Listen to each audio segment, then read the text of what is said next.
Hello and welcome to Prince Civil Services YouTube channel. My name is Dr. Sanchit, and in this video we are going to discuss a very important topic, that is GST Council or Goods and Services Tax Council. So this is very often asked question or topic, that is GST, and we are going to discuss what is GST Council, what are the articles in the Constitution which are related with this, and so on. So we follow a pattern. So why suddenly this topic? Why in news? So basically what happened, there is this 47th meeting of the council which recently started in Chandigarh, and the date is 28 June 2022. So basically very recently it is ongoing process. So there is a council and whose 47th meeting is being held at Chandigarh. So that is why we are discussing the GST Council. So a very important point is that July 1st, 2017 is the date when GST came into effect, and this year, that is July 1st, 2022, there will be 5 years of this tax system or tax regime. So GST becomes very important, and GST Council, which is a part of this tax regime, is very important. There has been numerous instances. Every year, one or the two questions are there regarding the GST. So you should know everything about this tax regime, and specifically in this video, we are going to discuss the GST Council. So what is GST Council? So basically what happened, there was this 122nd Amendment Bill which was related to this tax, that is GST tax, and which when passed by both the houses of the parliament plus got the 15 Indian states yes, then president signed it and it became an act, and that act is 101st Constitutional Amendment Act. So this is the act which brought GST. So there were a lot of changes in the constitution. So this is the Constitutional Amendment Act, which was the main reason behind this tax and the council. Now let's come to the GST Council. So first of all, GST Council is a constitutional body. So there are various types of bodies. The major classification is whether a body is a constitutional body or a non-constitutional body. So it is, or I can say about GST Council, it is specifically mentioned in the Constitution of India. That is why it is a constitutional body. Second point is, what is GST Council? So it is a joint forum of the center and the states. So basically, the members of this council are both from the center and the state. So that is why it is a joint forum.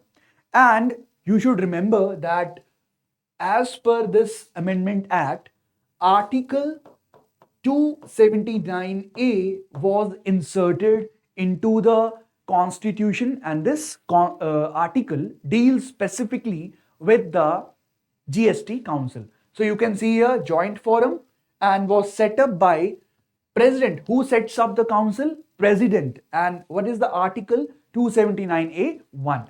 So this is factual information about GST Council. What was the Amendment Act? It is a constitutional body, and plus it is a joint forum, plus which article deals with it.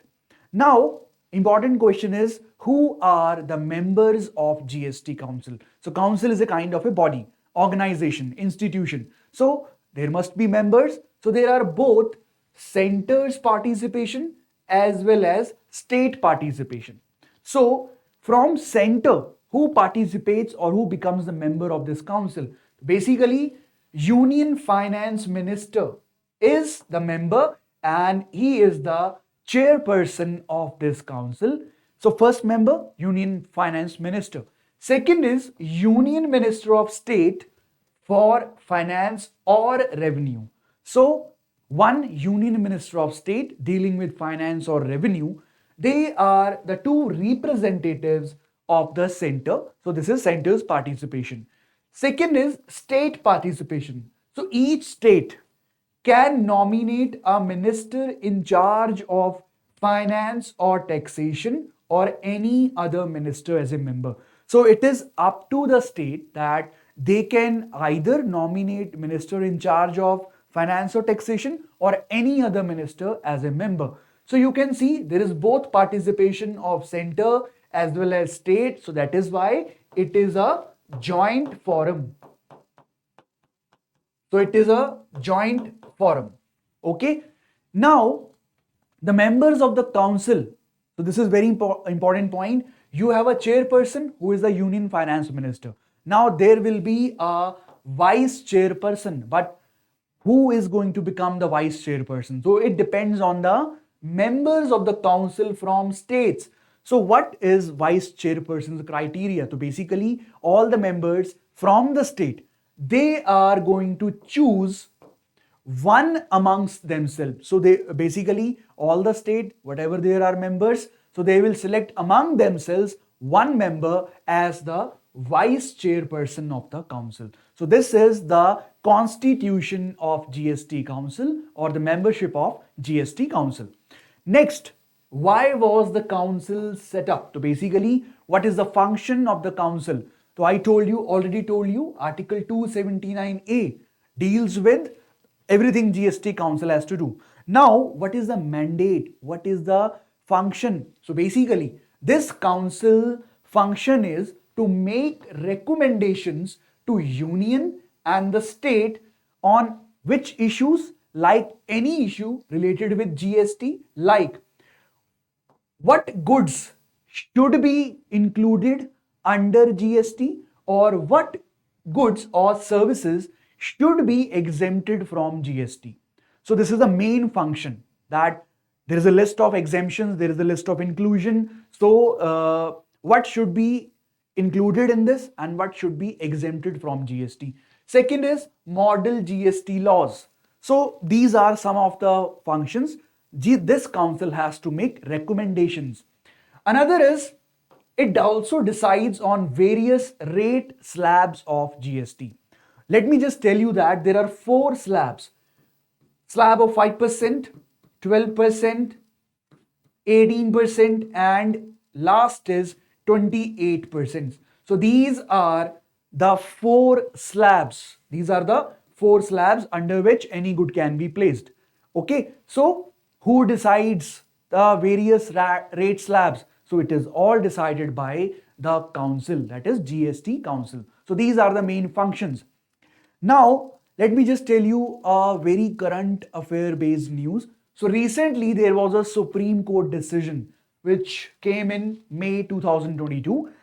According to this decision, recommendations of GST council are not binding. So this is very important, and this is for the first time. This is a very recent new ruling decision, and after that ruling, it is for the first time that GST council is meeting. So what is the ruling? Recommendations of GST council are not binding. So what did court said? So court said Article 246A of the Constitution gives both the Parliament and the state legislature some powers, and those powers are simultaneous power to legislate on GST, and recommendations of the council are product of collaborative dialogue. So this was said by Supreme Court. So now the recommendation of GST council are not binding. If any state doesn't like the recommendations or is of some different view, so they can just say it, or there can be a kind of a not so yes or no thing that we are not okay with this thing. So the GST council are not binding. So this was the video, small video, short video, but very important topic, that is GST and GST council. I hope you got an idea, the basic understanding of GST council. So thanks for watching. Please subscribe to our channel Prince Civil Services. You can also follow us on Telegram, Instagram. Please share this video and like this video. So please share this video and like this video. And thanks for watching. Keep learning and keep watching. Thank you.